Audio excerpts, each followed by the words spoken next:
Yo, what is up everyone? My name is Chuck Cross from Nascar on MDK. Welcome back to the episode of Inside the Lines. Now, just like the episode you saw yesterday, we have one story, but it is again a massive one. It involves the schedule, but for this year, even though 2021, we are all excited for that, new changes to come into the schedule, we still have to get this year done. And NASCAR has released a new portion of races for the 2020 season. So let's not waste any time and jump right into it. We're gonna go by each track, as there are 7 tracks that have been released in this new portion. So we're gonna start with Pocono. Pocono has 5 events, I should say. On Friday, June 26th at 6 p.m. for the ARCA Series on FS1. Then the following day, we have the Truck Series on FS1, and then that double header air on Fox at 3:30 p.m. Sunday, the Xfinity on FS1, and then Sunday, the second portion of the NASCAR Cup Series doubleheader, 4 p.m. on FS1. And then next week, NASCAR switches over to NBC for the Brickyard 400 race weekend. Saturday, Sunday, Xfinity and Cup, both on the NBC network. And then this is very interesting. On Kentucky, the races go back to the Fox family of networks on FS1. Thursday and Friday, a doubleheader Xfinity for Kentucky, July 9th and 10th. And then Saturday, the Gander Outdoor Truck Series. And then finally on Sunday at 2:30 p.m. Eastern Time on July 12th will be the Cup Series from Kentucky on FS1. That'll be the first time that Fox Sports will broadcast a Cup Series race from Kentucky. Fox family of networks will continue the coverage of NASCAR broadcasting at Charlotte Moore Speedway on Wednesday with the ARCA Menard Series, and then later that night at 7 p.m. is the All-Star Race. First the Open, and then the All-Star Race at 8:30 p.m. on a Wednesday night. Both air on FS1, and that will conclude Fox's coverage of airing the Xfinity and or Cup Series. As then we transition on to the Lone Star State Texas Motor Speedway from July 18th and 19th on NBCSN for the Xfinity and Cup, while FS1 broadcasts the Gander Outdoor Truck Series later that night after the Xfinity Series. Then we go on to Kansas on a Thursday, July 23rd on NBCSN, Friday a doubleheader with the Gander Outdoor Truck Series and the ARCA Menard Series, and then on Saturday with the Trucks and Xfinity. The Trucks will air on FS1 while the Xfinity airs on NBCSN.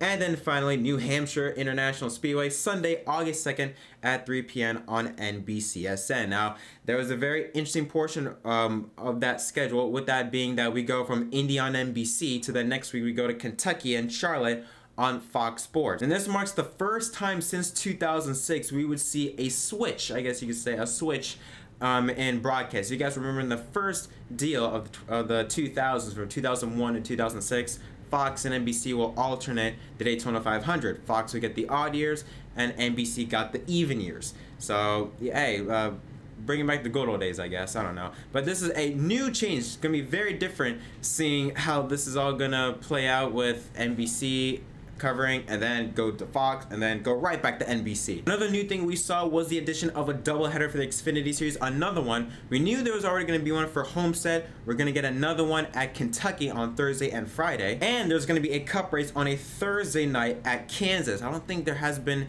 a Thursday outside of the Gatorade Duels, or Gatorade Duels, Daytona Duels. I forgot what they're called. I think it's called the Blue Green Vacation Duels. It's too many sponsor changes, but I'm talking about for an official points-paying race. I don't think there has been a NASCAR race on a Thursday or a Cup Series race on a Thursday in decades. So, new things happening in NASCAR in 2020. But I'm very curious as to why, though, that Kentucky goes to FS1 or goes to the Fox Sports networks.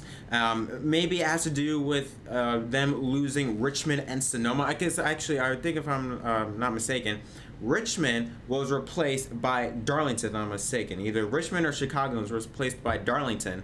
But Fox also lost Sonoma, so maybe to make sure that they, you know, get a race back, they decide, you know what, here you go, here's Kentucky. Obviously, NBC is not going to want to give up Indianapolis, specifically with the IndyCar Series having that doubleheader. They're going to want all those races on NBC, so I think NASCAR is just deciding, you know what, here, take Kentucky so that you can get your race back that you lost from Sonoma. Now, there is another update regarding the fan situation. When will fans return to NASCAR? It looked like at first that the first race back for fans would be Indianapolis on July 4th weekend. However, it was confirmed today by Adam Stern that fans will not be allowed at the Indianapolis Motor Speedway, thus halting the progress of getting fans back at the racetrack.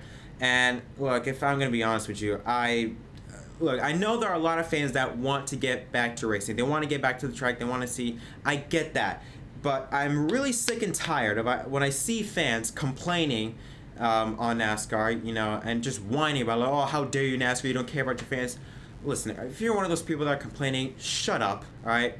Grow up, okay? You don't think NASCAR wants the fans back? They want fans back, but they want to be as safe as they can.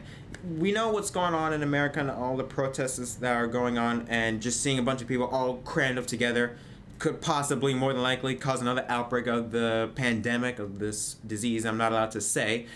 So NASCAR, they do not want to risk it. You know, it's one thing because with protesters, they're doing it out in public, they're doing it on the streets, you know, they're doing it on their own terms. But with this, if NASCAR allows fans to come back to the track and, let's say, cause another outbreak at that track, there's going to be lawsuits after lawsuits after lawsuits going to NASCAR's way because they allow this, and as well at the tracks. You know, if Indianapolis were to allow it, IMS, NASCAR, more than likely, they could get fined, they could get massive penalties if they allow fans back at the track, and a fan could get this pandemic, spread it all over, and boom, you have another shutdown. Do you really want another shutdown? Because I don't. I'm okay with no fans at the stands. I'll be okay if there are no fans for the remainder of the season. I just want racing back, okay? Safety comes first. For the fans out there that are complaining and crying about not being able to go to their races, think about us before yourself, okay? Do you want to come back at the track in a safe manner so you don't have to worry about this, or do you want to take a risk, go out there possibly risking and affecting others? That's all I'm asking. Do you want that? It's up for you to decide. But personally, I don't care. I'm just happy that racing's back, and I'm happy that I'm okay that NASCAR and IMS has decided to not allow fans at Indianapolis. So, like, I was planning on going, but yeah, hey, sometimes life doesn't go your way. So yeah, that's all I got for this episode of Inside Lines. A very short episode, but I mean, hey, there's really one story, but it's a big story. Again, next portion of NASCAR races for the 2020 schedule was released.